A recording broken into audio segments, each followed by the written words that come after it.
Bonjour, on se retrouve aujourd'hui pour une nouvelle vidéo formation dans laquelle je vais vous montrer comment refacturer des frais à vos clients. Il y a deux grandes options pour refacturer les frais, soit forfaitairement, c'est-à-dire manuellement. Utilisez cette option si vous avez par exemple convenu avec votre client que vous aviez le droit à une enveloppe totale de frais de 5 000 euros sur le projet, que vous facturerez 1 000 euros par mois.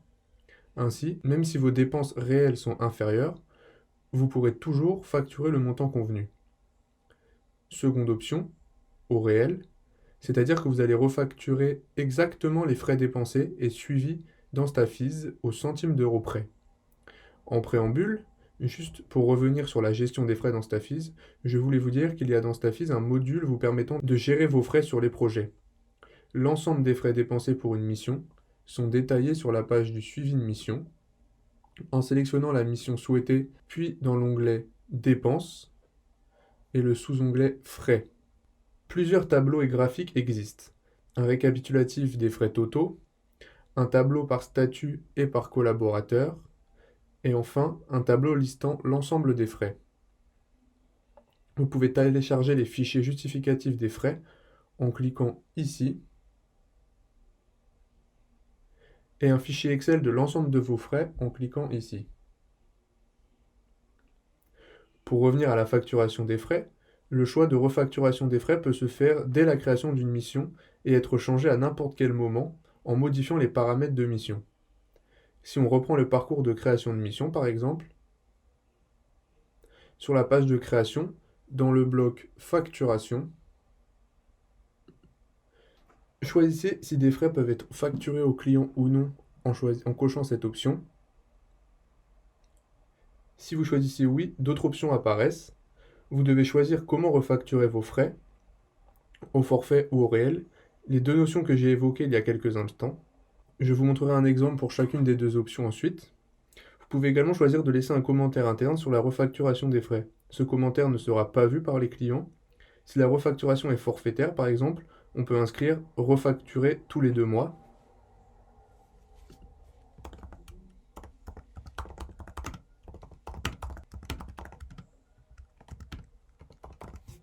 Si la refacturation est au réel, on peut par exemple écrire ne pas facturer les restaurants ou qu'il faut refacturer les frais sur une facture séparée. Le principe est le même, vous avez juste à écrire le commentaire dans cette case. Première option, si vous choisissez forfaitaire, cela signifie qu'un budget pour une période précise est prévu pour les frais. Si vous choisissez ce type de facturation, lors de la création d'une facture, je me rends donc sur une mission avec ce type de refacturation choisi. La mission Airbnb parcours client a ce type de facturation. En créant une facture, vous verrez apparaître une case intitulée Frais facturés manuellement. Vous devez alors écrire un montant libre, celui prévu avec votre client par exemple. Ici, je renseigne 500 euros. Il sera alors intégré à la facture lors de sa création. En prévisualisant la facture, je vois que le montant de refacturation des frais apparaît ici. Seconde option, si la refacturation des frais sur la mission se fait au réel, je me rends donc sur une mission avec ce type de refacturation. Lors de la création d'une facture, vous verrez apparaître la case Facturer les frais validés et sélectionnés. Pour que cette case apparaisse, il y a donc 5 conditions. Il faut que les frais soient autorisés sur la mission et qu'on autorise la refacturation des frais au niveau de la mission. Il faut que le mode de refacturation des frais soit au réel. Il faut qu'il y ait des frais validés et il faut qu'il y ait des frais refacturables. Si ces 5 conditions sont remplies, la case apparaîtra et vous pourrez refacturer les frais. Cochez cette case afin de voir le détail de vos frais validés à refacturer pour cette mission. Seuls les frais non encore refacturés apparaissent. L'ensemble des frais à refacturer sont sélectionnés par défaut, mais vous pouvez choisir grâce à ces boutons de ne pas en facturer certains. Par exemple, je vais décider de ne pas refacturer un restaurant. Une autre option consiste à sélectionner les frais en cliquant sur le bouton Cocher uniquement les frais de la période sélectionnée. Pour que ce bouton apparaisse, vous devez cliquer sur Détailler la facture. Dans ce cas, on reprend les dates choisies un peu plus haut, ici. Le premier usage de ces dates est de facturer automatiquement les jours réalisés, mais dans notre exemple, elle permet aussi de facturer les frais dépensés entre les deux dates. Ici, je choisis uniquement du mois de mai jusqu'à la fin du mois de juin, et en cliquant sur Cocher uniquement les frais de la période sélectionnée, je vois que les frais datant d'une date antérieure au 1er mai sont automatiquement décochés.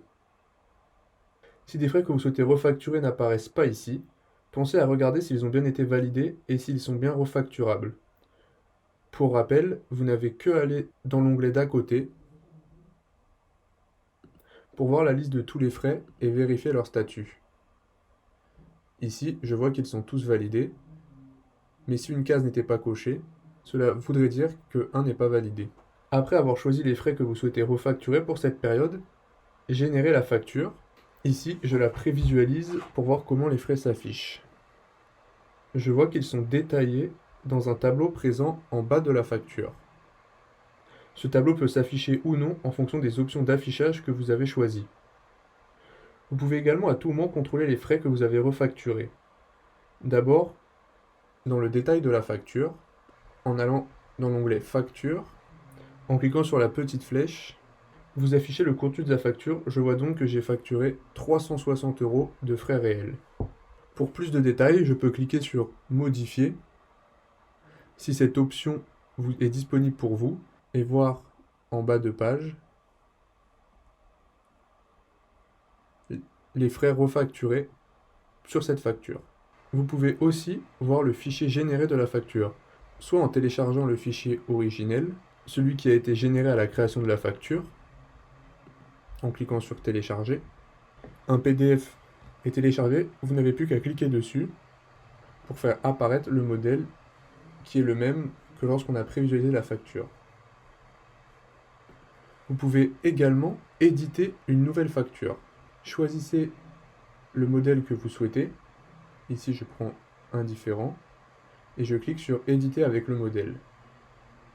Je vois qu'un nouveau modèle de facture est téléchargé, avec également un tableau des frais en bas de page.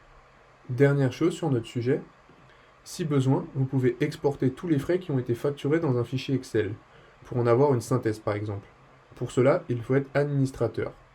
Allez dans Admin, puis Extraction et Import.